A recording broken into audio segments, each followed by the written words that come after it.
Well, we thought you guys might enjoy this. I certainly did not. This I is, did. yeah, I know you did. This is my Chicago Bears. Sorry. And it's one of the reasons I hate the effing Bears because they find ways, creative ways to lose games. Now, I'm going to ask Pete a question that I didn't pre-sell this to him or anything. Pete, what do your coaches always say on a Hail Mary pass? What is the one thing that they emphasize in practice and that they say before Jayden Daniels lines up? What do they say to the defense? Get deep fast, and knock the ball to the ground. Yep. And the third thing, never let a man behind you. Ever. I mean, you don't have 8 guys or whatever, not 8, but yeah, 8 collectively, 4 offense, 4 defense. You don't have 8 guys on the 3-yard line and one guy standing in the end zone like this, just kind of waiting in case the ball bounces off of there. So I want you guys to watch this and see how badly that defensive back that you see at the bottom left of the screen, watch what this idiot's doing, taunting the fans in Washington. Go ahead. Look at that. He's not even Snap's already happened. His back is to the play. Don't count your chicken. Oh my goodness. Oh.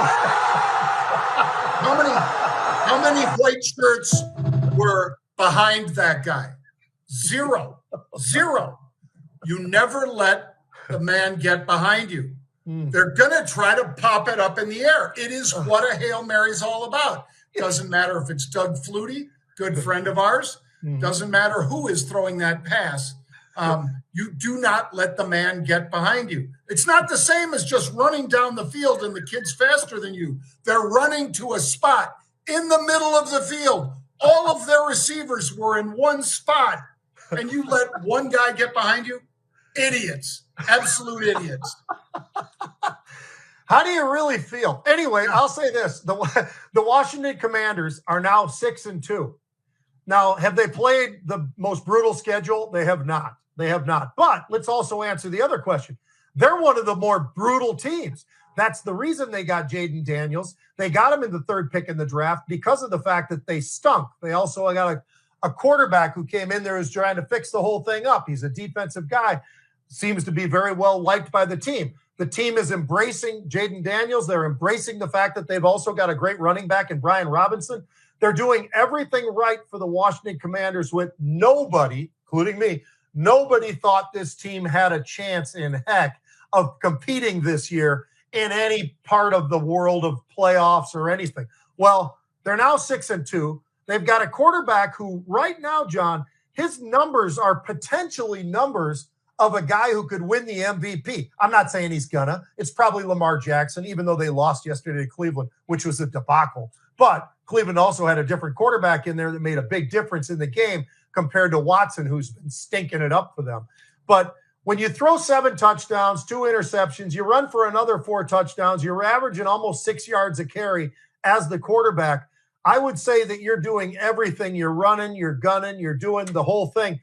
If nothing else, he's got to be the rookie of the year. There is no doubt about that. But he's even in competition for the MVP, especially if they can keep this up, John.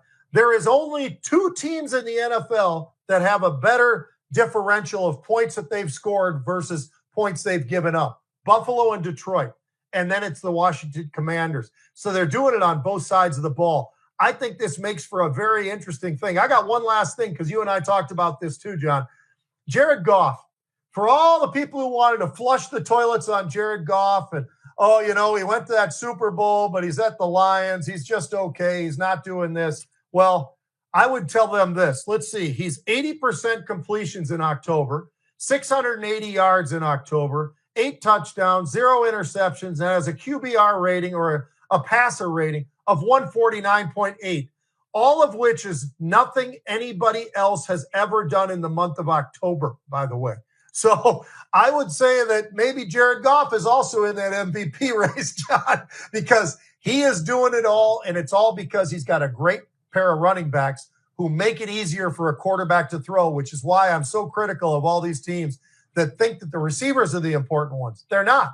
It's having a running game so your quarterback actually can fake the run and occasionally throw the ball, and when he does, people are wide open. But what do you think about the whole Jayden Daniels thing and 65 yards in the air that ball traveled, by the way, 65. Yeah. They also rushed three guys. Yeah. The Bears did everything wrong that they could possibly do wrong, Pete. You saw how many people they kept in, the Commanders, to block. They put out basically 4 receivers, 3 for sure. I think they had 4 out. And the one guy just kind of drifted behind the pile. I'll point out also that Caleb Williams, who got the number 1 pick, he's thrown for 9 touchdowns this year and 5 interceptions. That ratio doesn't cut it really, guys, especially when you're talking about Goff or even Jayden Daniels. There are some real better athletes than Caleb Williams. I said it at the time. It has nothing to do with even where he played at USC versus Tennessee, right, Pete? Oklahoma. Sorry. Yeah. Sorry. I was thinking of the other kid. But this is a great ball player, and he does nearly everything right. The team loves him. They're rallying around him the same way they did with C.J. Stroud in Houston last year, Pete. And C.J. Stroud was probably, that close to being a MVP last year, except that, Mahomes they're going to name it the Mahomes Award one of these days, just because he's pretty much always in the running for it. He is always in the running. And I'll tell you what, Lamar Jackson, you can never discount that guy. That guy is just a freak show athlete. And now with Derrick Henry, but they did get beat by Cleveland. Like I said, they changed quarterbacks too. And that was the big winner for them, was they actually had a quarterback who could throw the football. All right, how about a little college football, John? I know it's a lot of football, but we've got, the Dodgers are leading 2-0. Obviously, now we've got the next game in the series with the Yankees. It should be pretty interesting. But college football, I wanted to throw this out to you. At the beginning of the season, would you have ever guessed that the SEC would only have one team that is sitting in the top 5? That team this year is Georgia.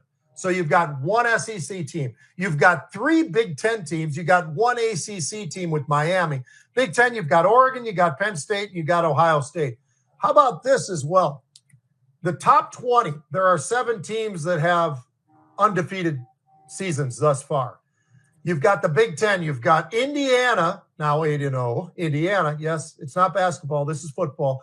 Then you've got Oregon, you got Penn State. Miami and Pitt in the ACC. BYU and Iowa State in the Big 12. You know how many undefeateds you got in the SEC? 0. So it gives you a little bit of an idea. We've been talking about the parity in college football and how it's kind of getting there. The portal being a big factor. Obviously, NIL is another different kind of a factor. They've really got to figure that thing out soon, and they've got to figure out caps, and they've got to figure out all these different things. But until then, that is going to feed into a lot of different programs and leave some of the other programs out. But the portal, on the other hand, is absolutely something that I eat a little bit of crow on this one because I was not happy about it. I didn't like the fact that guys could just leave and just go. But I look at this right now, and I look at the Big Ten, and I look at Indiana. They got a quarterback. By the way, they won this last game this weekend without their starting quarterback. Their starting quarterback has a thumb injury. They did next man up, and they go 8-0. So it's really a testament to what's going on, I think, in college football, John. But how about the SEC? I mean, I know they still got great teams that have 1 loss. They probably have great teams that have 2 losses. But at some point, it's kind of interesting to see how the Big Ten and the ACC and maybe the Big 12 have sort of stepped up to the plate. Yeah, it's very interesting to see because for a long time, I think, Pete, and it probably occurred because of your daughter who went to Nebraska, that you focused in on conferences other than the Pac-10 or Pac-12 Big Ten and SEC, because there's a lot of really good football played outside of those three conferences. And as it seems now, some of those conferences aren't real happy when they go and play the Big Ten. So a lot of us had said that for a while, that if you tried to play a Big Ten team every week, it's going to wear you down. You're going to get injuries. And, they're a much more physical conference in general. Obviously, some teams are more finesse than just physicality, but there's a lot of really physical teams in the Big Ten. And I think that's taking its toll on some of the teams that are just coming in, Pete. I would say this too, John.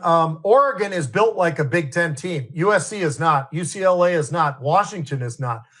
But you look at Oregon, they have a big physical offensive line. They've recruited all across the country and all the islands in a big way as well.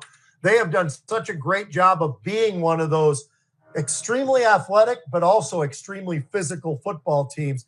Got that great transfer quarterback over there as well. They've really got the pieces to be something really special this year in the Big Ten. They already are. I mean, they've whooped up on teams that everybody expected would be a lot better fight, and Oregon just keeps on going through them. But I think the pretty boys down in Southern Cal are the ones that are sort of seeing the other side of this whole thing going into the Big Ten. And I'm looking right at UCLA and USC when I say that. Yeah, I was going to say, it ain't just Uncle or whatever, University of Spoiled Children, USC. It's also UCLA. Yeah.